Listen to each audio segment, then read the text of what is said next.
Olá pessoal, o advogado Marco Moraes falando diretamente aqui de Miami, na Flórida, para a gente comentar sobre um tema que as pessoas têm me perguntado bastante. Doutor Mark, é verdade que o governo americano, o ICE, ou CBP, né, Customs and Border Protection, estaria atuando, prendendo, detendo pessoas nos aeroportos aqui dentro dos Estados Unidos? Voos domésticos, não estamos nem falando ainda de voos internacionais, quando as pessoas chegam aqui, voos domésticos, você indo embarcar e pode ter o risco do ICE estar ali e te prender ou te deter. É verdade, tem escutado bastante relatos nesse sentido, e o governo tem a autoridade, a autonomia para fazer isso, tá? Mas por que especificamente no aeroporto? Não é novidade para ninguém que o governo está intensificando o número de deportações, o número de detenções. É uma promessa de campanha desse governo tentar deportar o maior número de pessoas que estejam ilegais nos Estados Unidos.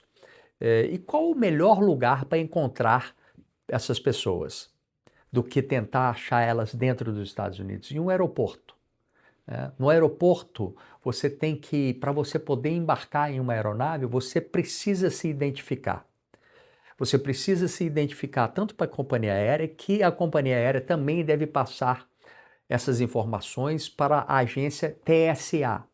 TSA é uma agência federal de controle de transportes nos Estados Unidos.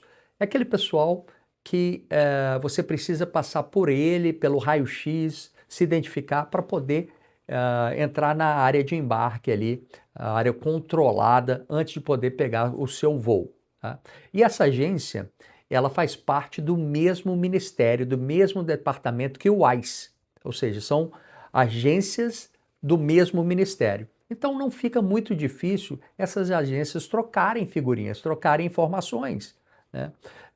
Por exemplo, antes mesmo, já era em diversos governos anteriores, o alcance, como que trabalhava em conjunto, por exemplo, o CBP, que é Customs and Border Protection, que é aquela polícia de imigração, mas de fronteira, quando você está chegando nos Estados Unidos, né? Quando você chega aqui nos Estados Unidos, você não tem que passar por um oficial de imigração.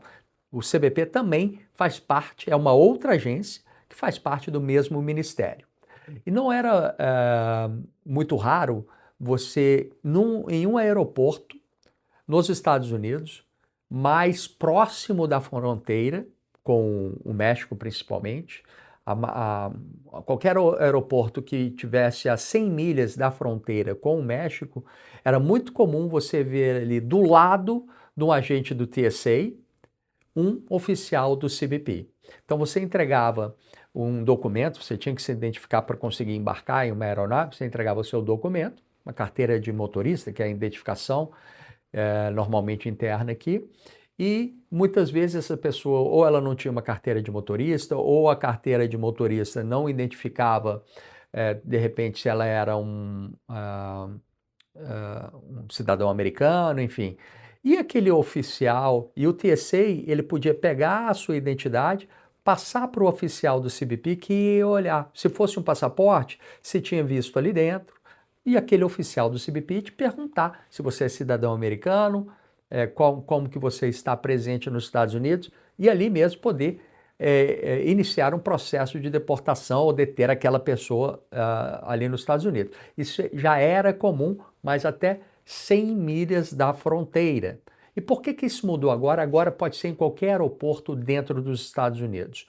Porque o governo, né, desde que iniciou em janeiro de 2025, mudou a forma de entender como funciona um instrumento, uma ferramenta muito utilizada pelo governo já há décadas aí, muito utilizada pelo governo, que é o chamado Expedited Removal, ou remoção sumária, remoção acelerada. O que seria isso? Via de regra, para o governo americano poder deportar alguém dos Estados Unidos que já esteja dentro do país, precisa, via de regra, não em todos os casos, de passar por um juiz de imigração. Um juiz de imigração, um processo de deportação que pode levar anos até você ter uma sua audiência com o juiz de imigração, a pessoa ficava aqui dentro do país. pedir uma ordem de tentar uma ordem de deportação, e se essa ordem de deportação for expedida, só assim o governo poderia deportar uma pessoa. Na expedited removal, ou remoção sumária, o governo não precisa disso. E o governo ampliou como pode utilizar o expedited removal. Antigamente era até 100 milhas da fronteira, e se você tivesse aqui até 15 dias, tá? Você entrou no país dentro de 15 dias e a 100 milhas da fronteira.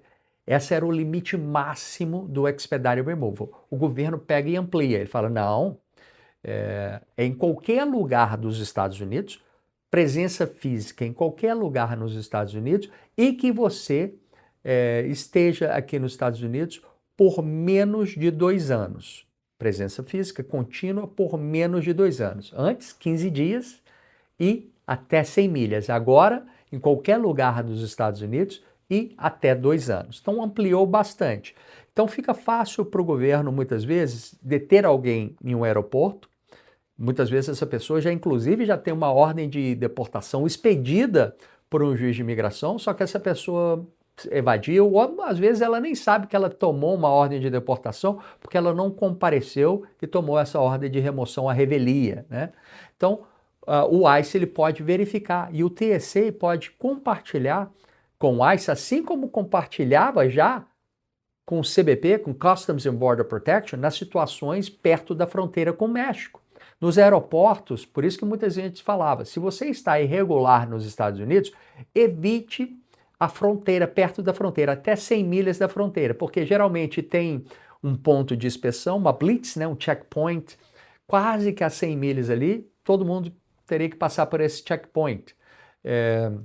As pessoas falavam, evite, se está irregular nos Estados Unidos, evite até 100 milhas da fronteira, né?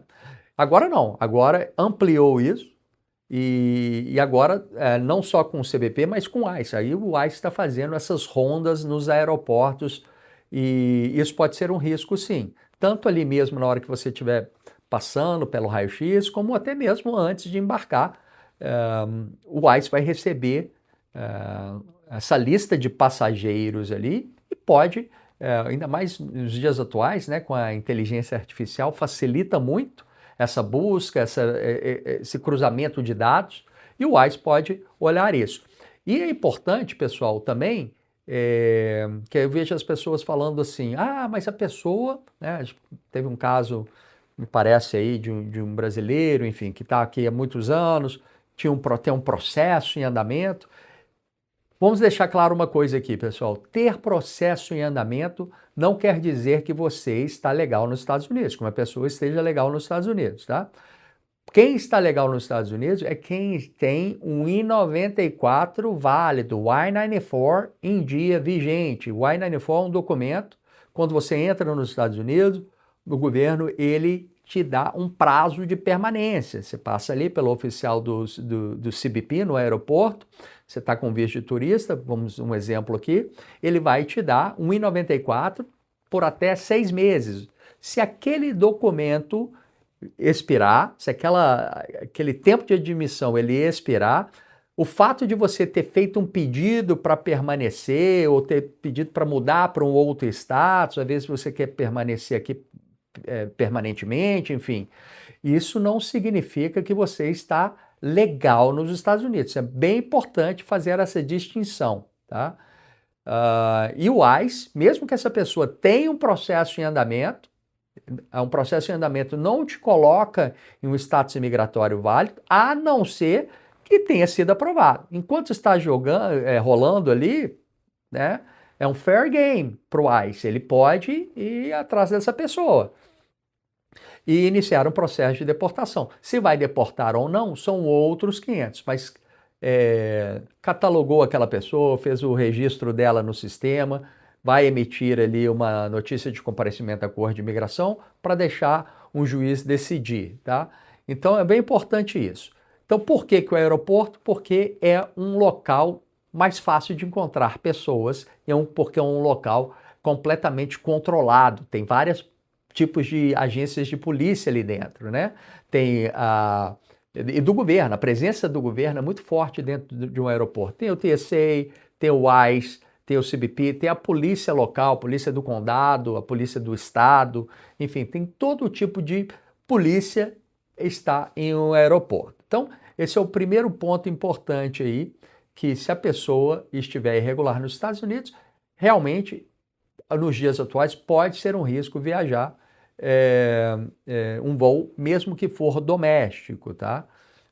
Esse tipo de troca de informação entre as agências que fazem parte do mesmo ministério, dois órgãos do mesmo ministério, do mesmo departamento, e eles podem trocar esse tipo de informação. Fica fácil, porque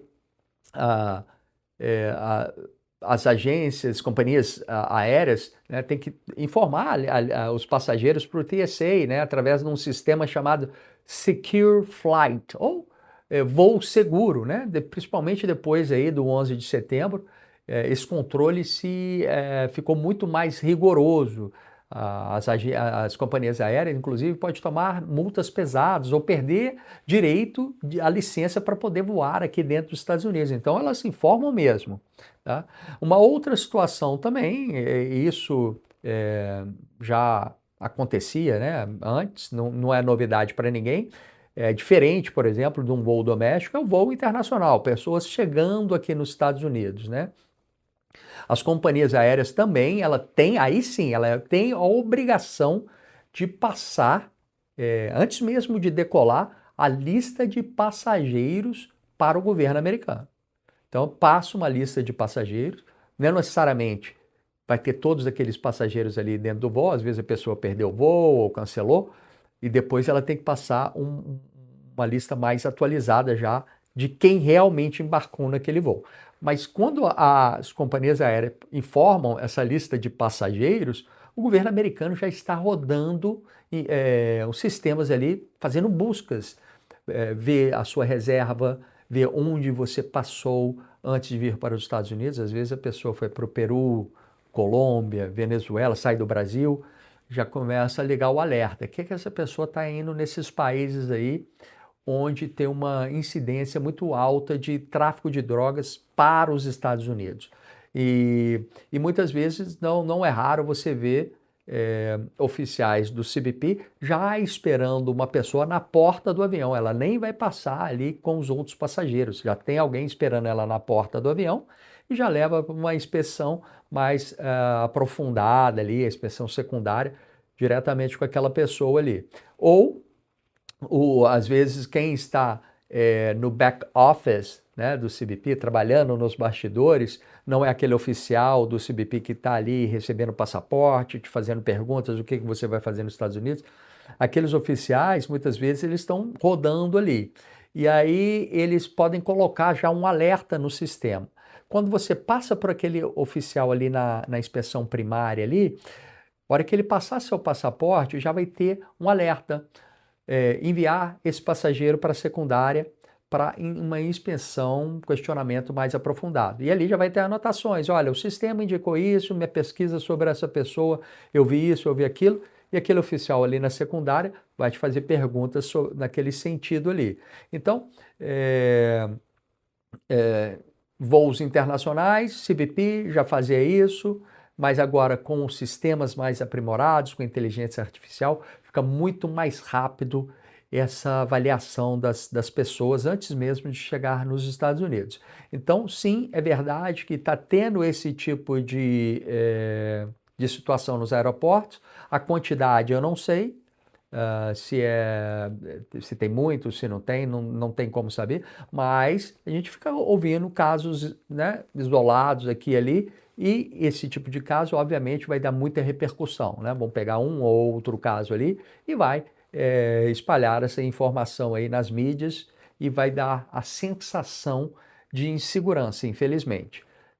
Mas é muito importante que as pessoas entendam que ter um pedido protocolado não te confere um status imigratório, tá?